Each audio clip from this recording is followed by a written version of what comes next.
ভারতে মহারাষ্ট্রের হিন্দু পুরোহিত রামগিরি মহারাজ ও বিজেপির নীতেশ রানে কর্তৃক মহানবী হযরত মুহাম্মদ সাল্লাল্লাহু আলাইহি সাল্লামকে নিয়ে কটূক্তি করার প্রতিবাদে নরসিংদীর পলাশে বিক্ষোভ মিছিল ও প্রতিবাদ সভা করেছে ধর্মপ্রাণ মুসল্লিরা।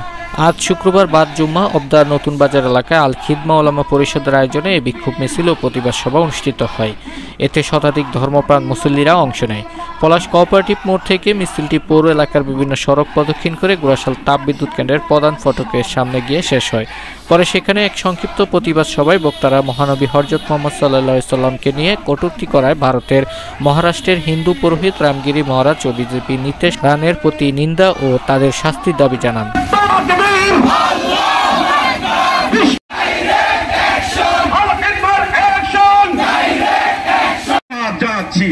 সম্মানিত জনতা, হিন্দু পুরোহিত রামগিরি মহারাজ বিজেপির নীতিশ রান প্রতিবাদ জানায়।